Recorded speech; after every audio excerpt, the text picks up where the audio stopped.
When you have to write a college essay, the blank Microsoft Word document staring you in the face might just be one of the most anxiety-ridden experiences you'll have to deal with during the whole process. In this video, I'm going to help you figure out not only what to write about, but also how to start writing. So first thing you need to know is that in this video, I'm going to be talking pretty much mostly about the personal statements, right? So these are the essays where you want to wow them with the big guns, play your aces. A lot of these tips will also be helpful for the supplements, but those are more talking about your second top strengths. So it's more like wowing them with your second biggest guns and playing your kings. So personal statements, that's what we're talking about. Let's keep going. Now, my recommendation is that your personal statement should contain two things, right? So the first thing is that it should include your point or your interesting story. Okay, choose one, right? And then the second thing you want to include are the personality traits you want the admissions officer to know about you. So no matter what theme you choose to talk about, no matter what metaphor you use to pull it all together, these two elements should always be present. These two elements are pretty much the content of your essay, right?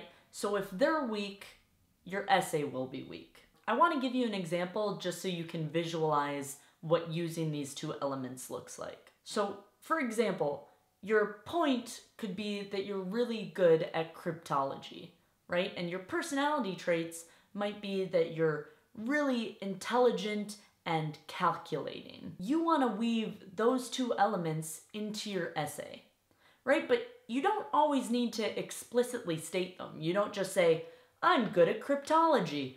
I'm smart in calculating. No, that's not how we're doing this. Instead of telling them what you are and what you're like, show them. So in this example, we could say, I was trying to solve a riddle, and in a matter of seconds, my mind flipped through all the different possibilities and came to the conclusion that it couldn't be an alphabetic character, but that it had to be an exclamation point, right? A sentence like that says, oh yeah, I like cryptology, and oh yeah, I'm really good at solving things really fast. Calculating, intelligent, check. So you do all those things without ever explicitly stating them.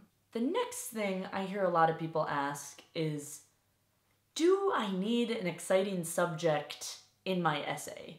Some kind of exciting theme that gets the admissions officer hooked. Sometimes no, right? Sometimes your point or your interesting story is strong enough to stand alone. Say, for example, that your interesting story is that you grew up in a family with polygamous parents and you want to tell about how that experience has shaped you. Okay, fine, totes my goats. You write about that.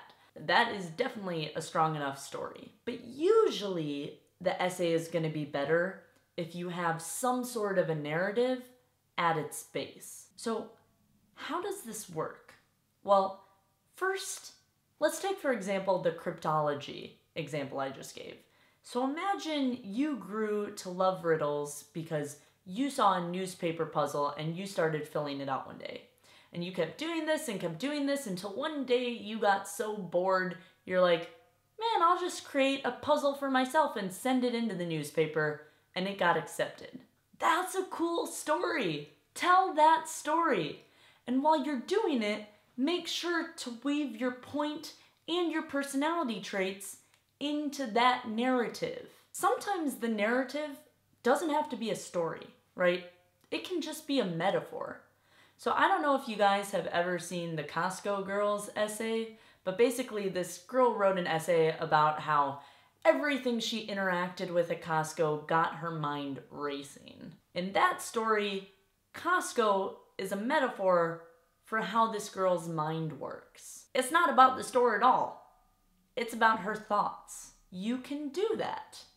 Just make sure you have that narrative, that metaphor at the base, and then you have your two elements weaved into it. The reason it's so good to have a solid narrative as the backbone of your essays is that it gives the admissions officers something tangible to cling to.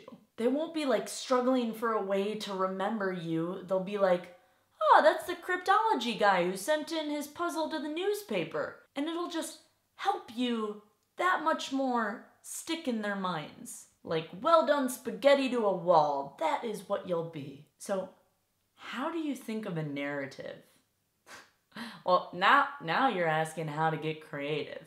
Because the narrative is the first and sometimes the largest piece of creativity in your essay. But don't worry, you've come to the right girl. Like, I mean, do you even see this chair?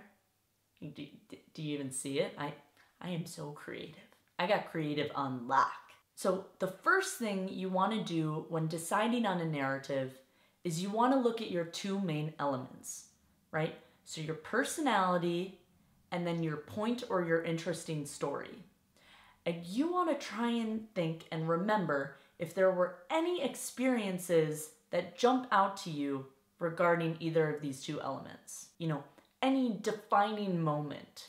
So for those of you who choose to talk about your point, this might be a time when you took your passion to the next level. Or for those of you with interesting story backgrounds, this might be the moment you realized that you were different than other kids, you know, just based on who you were. Or for those of you where your personality is really one of your defining factors, try and think, you know, for the narrative, of a moment that really highlights and shows how your brain functions and processes information differently than other people's. If nothing immediately jumps out to you, then I would suggest going to the Common App or Coalition App prompts and seeing if they spark any new thoughts. I know it's funny, I didn't initially start by talking about let's look at the prompts, but that's because I so strongly believe that knowing what elements need to be part of your essay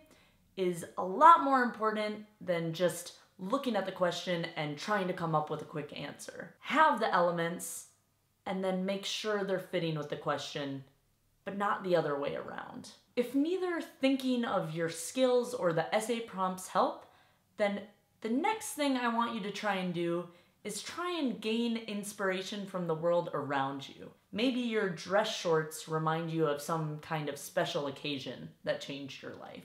Or maybe your macaroni shaped like the number 8 reminds you of infinity.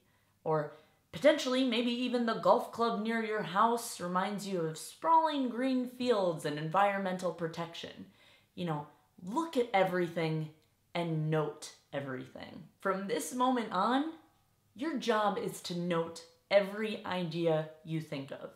I don't care if it's in a text message, I don't care if you write it on a napkin, I don't care if you have to stop your shower midway to write it down, right? We want you to have the problem, oh no, I have too many ideas, you know, because that's a good problem to have. Then you can just whittle it down to which one seems strongest and go from there. Now a quick word about the supplements.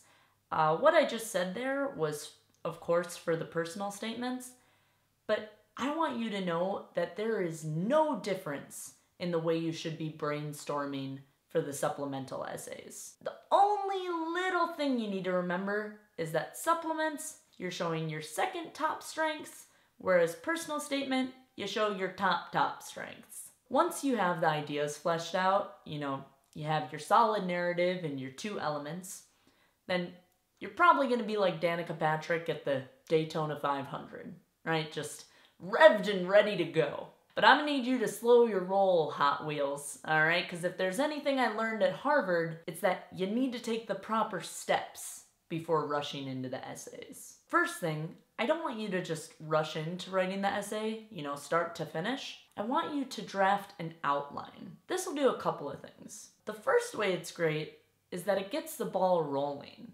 You know, you finally have something on that blank Microsoft Word document so it doesn't look so blank and intimidating anymore. And then next, You have some very important details you want to make sure get conveyed in this essay. So it would be a shame if they didn't make it into the essay because of poor planning. So that's why you put them in the outline, to make sure they get in the final draft. To do the outline, you just write in simple sentences, right? Just bullet point after bullet point of the most important information you want to make sure gets in your final draft. And then after you have that backbone, then you can add the creativity on top of it. You know, the flowery transitions, the beautiful anecdotes. But it's good to have the backbone there. So if you can do all of this, it's going to make your job a lot easier when it comes to the creative portion of the essay. Which, speaking of the creative portion of the essay, it's time to get our creativity on. So let's step into the next video where I tell you exactly how you can manufacture that creativity. Sounds like an oxymoron, but we're gonna do it. Let's go.